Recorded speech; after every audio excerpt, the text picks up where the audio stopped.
So, you've got American and Iranian diplomats talking in Geneva and Muscat, but while they're talking, something else, something huge, is happening right out in the open. The United States is putting together a massive military force in the Middle East, and it's setting the stage for a conflict that could shake the entire world. The real question is, has the countdown to war already begun? Yeah.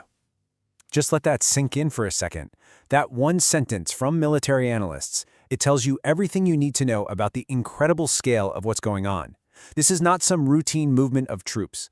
It is a very clear, very powerful message being sent straight to Tehran. Okay. To really grasp how serious this moment is, we have to look at the actual hardware being moved into place. Washington is putting together a truly devastating air and naval force. And frankly, it looks a lot like the kind of buildup we've seen right before other major military campaigns. It all starts with logistics, which might sound boring, but this is key.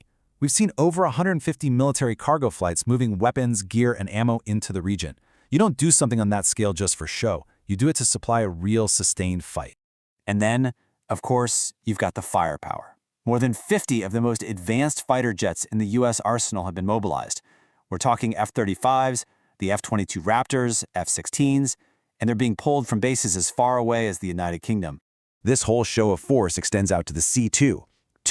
Count 'em, 2 full aircraft carrier strike groups are now in the mix. You can think of these as giant floating military bases. The USS Abraham Lincoln is already there, and the USS Gerald R. Ford, the biggest carrier in the Navy, is on its way to the region as we speak. You know, what's really telling here isn't just the sheer number of jets and ships. It's the kind of assets they're bringing together. You see spy planes, surveillance aircraft, all the refueling tankers you'd need, missile defense systems. This isn't just a collection of fighters. It's a complete, self-contained package built for a sustained air war deep inside another country. So, the multi-million-dollar question is, why all this and why now? Well, it turns out this massive military buildup is happening at the exact same time as these incredibly high-stakes diplomatic negotiations, talks that, from every report we're seeing, are about to completely fall apart. And this right here, this lays it all out perfectly. You've got these two things happening at once.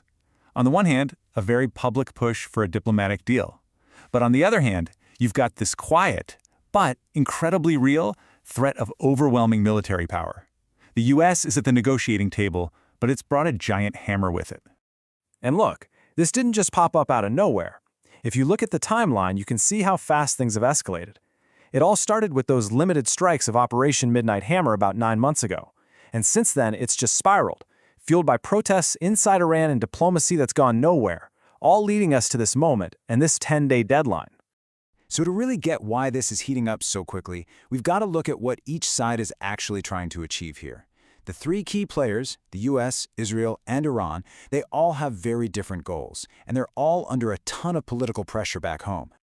Okay, let's break this down. For the Trump administration, it's all about forcing Iran into a new, tougher nuclear deal. For Israel, this is an existential threat. They want Iran's nuclear and missile programs gone, permanently. And for Iran, which is dealing with protests and a collapsing economy, this is purely about survival. And here's the fundamental problem. Those goals just can't coexist. One side's total victory means another side's total defeat. There is almost no middle ground for compromise.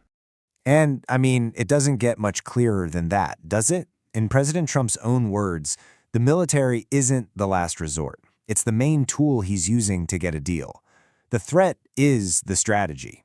But, and this is a huge but, here's the counterargument. A lot of non-proliferation experts, the people who spend their lives trying to stop the spread of nuclear weapons, they're warning that another military strike is just going to backfire.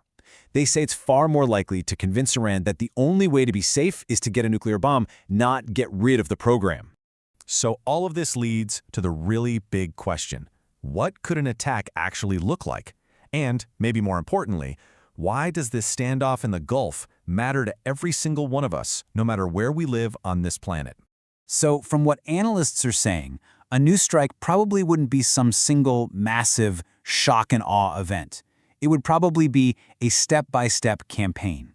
You'd have a first wave to take out their air defenses, essentially blind them. Then comes the ultimatum, get back to the table or else. And if they refuse, the attacks escalate, going after bigger and bigger targets.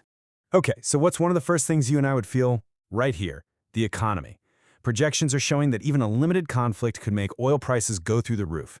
That sends a shockwave through the whole global market, and everybody feels it at the gas pump.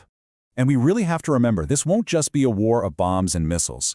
The last flare-up in 2025 showed us there's a huge cyber element to this. We saw attacks on financial systems, on shipping, on public infrastructure. That digital battlefield has only gotten more important and a lot more dangerous. And from there, the consequences could just spiral out of control with terrifying speed.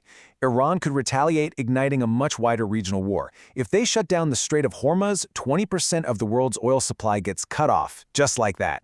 And setting the precedent that a preemptive strike is okay, that could wreck international law and maybe even kick off a new nuclear arms race. The stakes are just unbelievably high. Which leaves us right here, with the final, absolutely critical question. You have this incredible military force in place, a 10-day deadline that's ticking down, and diplomacy that is basically on life support. All the pieces on the chessboard look like they're in checkmate. The only question now is whether anyone can find a move that avoids knocking the entire board over.